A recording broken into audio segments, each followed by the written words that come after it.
Okay, so we're just about to take the laser apart for shipping, so the Cryoless laser is going to be taken off the mounting for the cerium laser. Here's the Cryoless laser. It's mounted as far forward as it can be on its little adapter plate. So when you put the Cryoless laser back on, it should go relatively accurately back into place. There are some apertures in the system so you can align the 266. So let's just have a look at the system. The pump beam is coming off this mirror, through the wave plate, through this turning mirror, and then there's the focusing lens in here, and then there's a little aperture here. So the pump laser is centered on this aperture. The cerium laser sitting in the middle here. The pump beam comes past the edge of the mirror and it goes past the prism as well, so it passes the tip of the prism, fairly close to the tip of the prism, goes into the cerium crystal, which is in here, and some of the pump beam isn't absorbed by the crystal and continues on, so there's a little bit of pump beam leaks through this mirror and goes on. So if we have a look at the beams, have a look at the beams coming out of the laser. Oh, my camera doesn't like that very much. There's two spots there. So the right hand spot is the cerium laser, the left hand spot is the residual pump. And so you can see the residual pump line. The residual pump beam actually comes and it hits the edge of this turning mirror. So on the edge of the turning mirror there's a black mark. That's aligned with where the residual pump goes.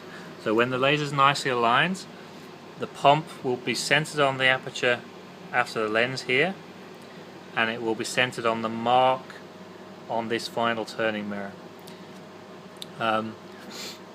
So once you've got it centered on the first aperture, just have a look where it's going in the cerium laser. It should just be missing the tip of the prism and passing the prism, and then it'll align onto the mark on the final mirror.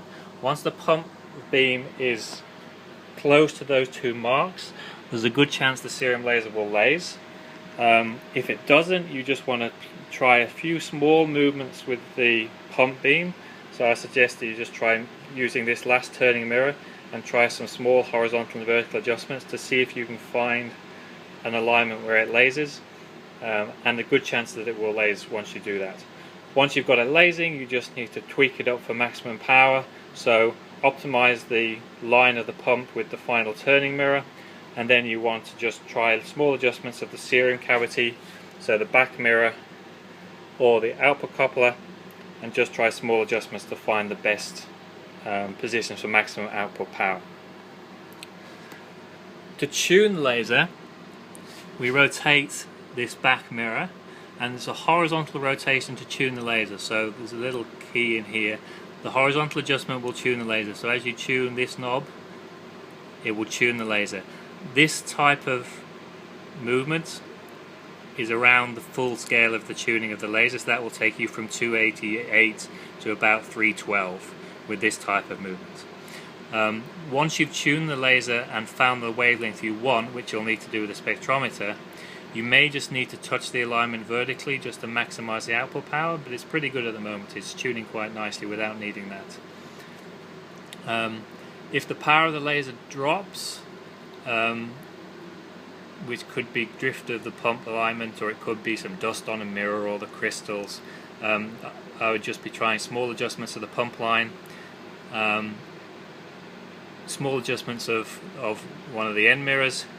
If it's really not working very well, you can try walking the mirrors, so misalign it with one mirror, bring the power back with the other mirror. That should be able to get you to high power. The fiber coupling these days is curved mirror, so this is a curved mirror straight into the fiber mount. It's pretty insensitive to alignment, so the couple power doesn't really depend too sensitively on adjustment of that final mirror. So that should go back, that should work quite nicely. When you tune the cerium laser, the output alignment doesn't change, and so the coupling into the fiber shouldn't change when you change the output wavelength.